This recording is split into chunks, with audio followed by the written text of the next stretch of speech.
Gospodin Auweraert, Evropska unija od 2018. je uplatila nekih 50 milijuna eura, neke informacije kažu i 70 milijuna eura kada je migrantska kriza u Bosni i Hercegovini u pitanju. Evo, nekako u svojoj ovoj situaciji koja se dešava posebno u Unsko-Sanskom kantonu, gdje su utrošena ta sredstva s obzirom da vidimo da je dosta migranata, posebno u Bihaću, Velikoj Kladuši, Cazinu, na ulicama, da je u dosta kampova uslovi kojima ti ljudi žive, onako, bit ću slobodan da kažem, prilično neljudski. Gdje su potrošena ta sredstva i kako dalje uopće kada je u pitanju sva ova situacija? Before I talk about the spending of the money, the 50 million euros, I think there are two points that are important and I think they sometimes get lost. First of all, the way that this money is allocated, it goes to a board where there is the European Union, IOM, other UN partners, but also the government is represented in that board. So together we sit down and say, okay, this is the money that is there. What are the priorities for spending the money? So the authorities do have a say, the Ministry of Security do have a say on how the money is spent. Secondly, once the money is allocated, IOM has the obligation to report every month to the Ministry of Security and the European Union how did we spend the money in the past month and since the beginning of the calendar year.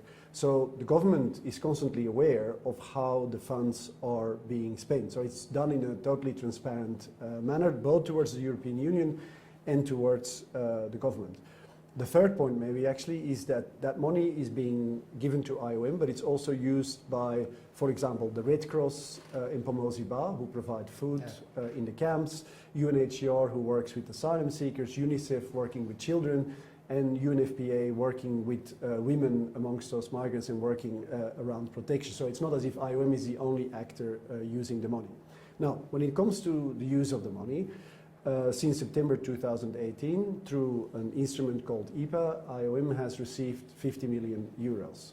So far in July, up until the end of July, about 35 million roughly had been spent since September 2018. Out of that, about 7 million euros was spent in one-time costs. What does that mean? Setting up camps like Lipa, Blaju, Uševac, creating the infrastructure, buying containers, doing all the works that are necessary, building the kitchens, buying the beds, all the equipment that you need to run or to start running a migrant center.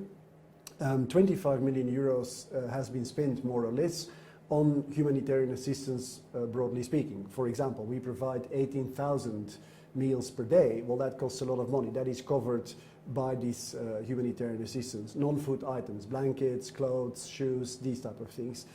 Health services that are provided to the migrants, protection services that are provided to the migrants, and all the operational costs of the center. They use a lot of electricity, a lot of water, there is maintenance, there is security, these type of things are covered.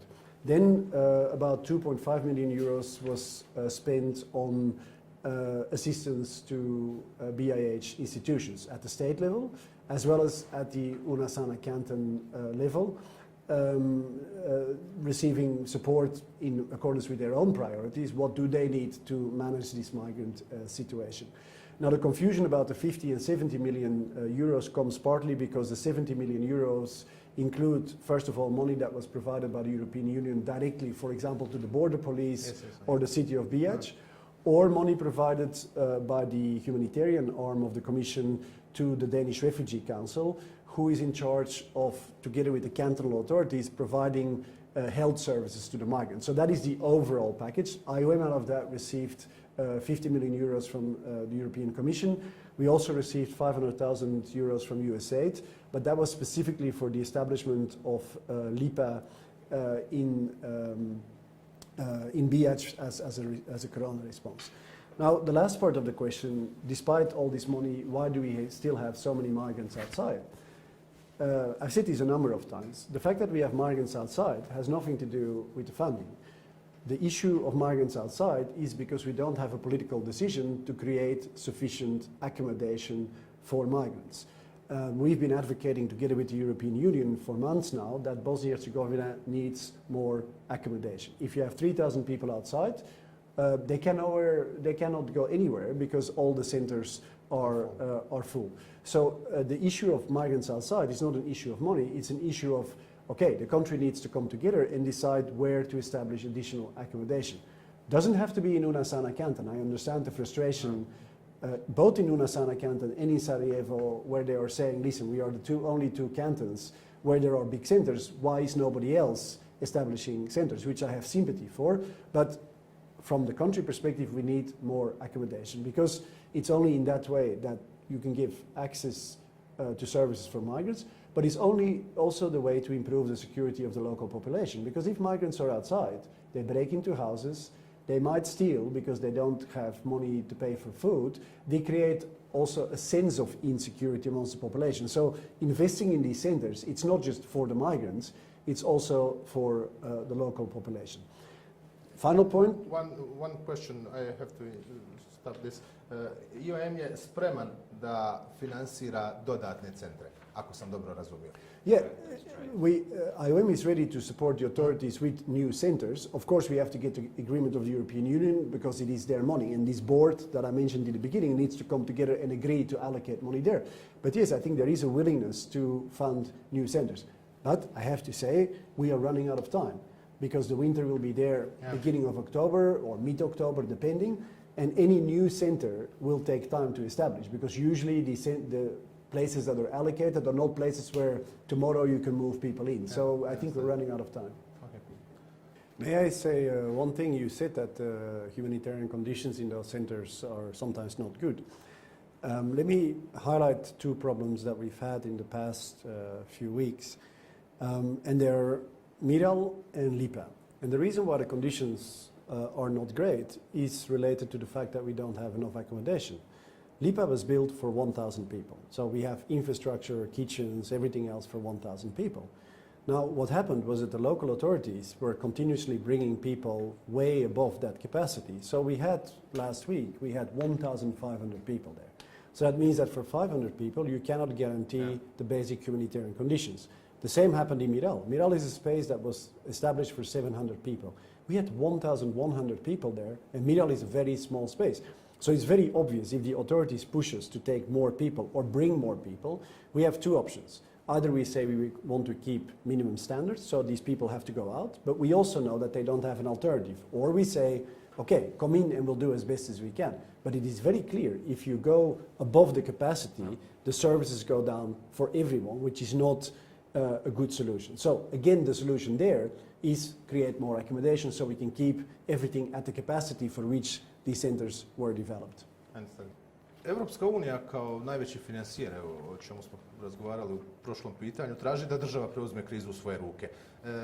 Osim ovoga što država ne nudi dodatne kapacitete, šta još vidite kao osnovni problem Bosne i Hercegovine na bilo kom nivou vlasti, evo od lokalnog u Bihaću, preko kantonalnog u Unsko-Sanskom kantonu, nivoa entiteta, oba entiteta i na kraju nivoa države Bosne i Hercegovine? I think that from my perspective, there is little point in identifying where the blame lies. The question is more, and I think it's been the same question since the beginning. This migrant situation is not going to go away. Bosnia is going to continue to be a transit country for migrants trying to go from one part of the EU to another part of the EU. As a country, if you're faced with a phenomenon like this, the question is not how can we make these migrants disappear, but how can we manage the situation so that two things. The pressure on the local population is reduced as much as we can. Secondly, migrants have access to decent basic services. Now, for this to work, I think you need to try to create a consensus, a national consensus, that this is a problem of the whole of Bosnia. Look where migrants are going. They're coming from Serbia through Republika Srpska, going into the Federation. They're in Trebinje, coming from Montenegro. They're in Tuzla. They are in Sarajevo. So there is not a part of the country, or there is very few parts of the country that are not affected by this. If this is the situation, what has been lacking, I think, is the ability of the country, meaning the different levels of government, to come together and say, okay, This is a problem that Bosnia faces. It's not a Nunasana canton, not a Sarajevo problem, not a Tuzla problem. It's a problem of Bosnia and Herzegovina. Let's sit together and work out a solution. And I think also, I cannot speak for them, but I think that is what the EU expects, to say, okay, there needs to be some sort of plan saying, okay, we have this situation as a country, these are the things that we're going to do to manage it in a better manner. And it starts with improved coordination and improved consensus. And it has to start, obviously, at the level of the state, because let's not forget, the state has the exclusive competence to deal with migration management. It's a very clear area where the state has been given, and the Minister of Security or the Ministry of Security and the State Council of Ministers, they are the ones that are legally authorized to take decisions on this matter. And I think that going forward, we very rapidly need to try to establish this type of consensus and avoid excessive politicization where this person gets blamed, that person gets blamed, Unasana Canton government gets blamed. I think it's too late for this. Again, we're approaching the winter, and for me it's really a matter of how do you bring people together and make people realize we're in this boat together, so let's find a solution for the whole country, and not just for Unasana or for Sarajevo or for Tuzla. Na posljednjem sastanku ministra sigurnosti i predstavnika Unsko-Sanskog kantona, na kojem ste i vi prisustvovali, dogovoreno je da se maloljetni migranti izmještaju u centar Duje kod Doboja. Organizacija Emaus, koja se brine o tom centru, tvrdi da nemaju nikakve informacije. Imate li vi i koje su, a ukoliko imate? Well, I have two things to say about this. First of all, yes, I was present at the meeting, but we are still awaiting the official conclusions from that meeting from the Minister of Security. I know that some participants in the meeting already went to the press and announced what was decided there, but I think, first of all, we need to wait for official conclusions, which then will be the actual decisions. When it comes to the relocation of unaccompanied minors, this is a file that IOM is not directly engaged in. It's UNICEF, the UN agency for children, that is the main UN actor in this. Our role would just be to transport the children. I cannot speak for Emmaus, so I don't know the details of what they are doing. I just want to say one thing. If we are going to relocate unaccompanied minors from Unasana Canton, this needs to be done, first of all, in accordance with the law in Bosnia and Herzegovina. Legal guardians need to be involved. There are a number of child protection issues that need to be taken into account. The interest of the child needs to be central. And also we need to look at the vulnerability. There is a lot of discussion of relocating migrants from Bira and Miral. But let us ask the question, are they the ones that are most vulnerable today? Or are the most vulnerable children the ones that are actually living in the squats? From my perspective, it's the children in the squats that are at the biggest risk of not having access to services, exploitation, all these issues. So I think, let's see what the official conclusions will be. I don't want to run ahead of it. But when you look at it from a vulnerability perspective, clearly the kids in the squats are the ones that are the most vulnerable, and they urgently need a solution. Not in 20 days, but tomorrow. Kada smo već kod djece, nastava u Unsko-Sanskom kantonu neće početi dok se ne počne rješavati kriza, pogotovo dok se migranti ne sklone sa ulica. Koliko se uopće misli o domaćem stanovništvu, o djeci koja ne kreću u školu upravo zbog ovoga što se dešava u Unsko-Sanskom kantonu?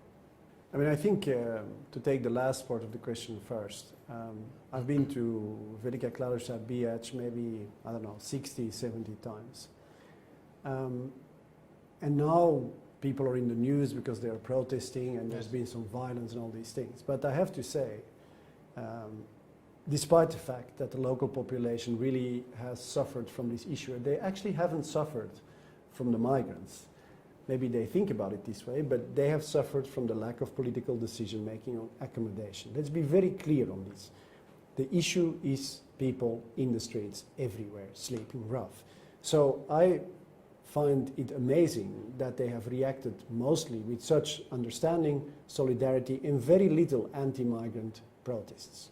If this would happen in Belgium, I've said this many times, in my hometown, after 3 months, you have anti-migrant demonstrations. We never had anything of the kind in Velika Kladuša and Bijač. But I understand that the patience of people is running thin.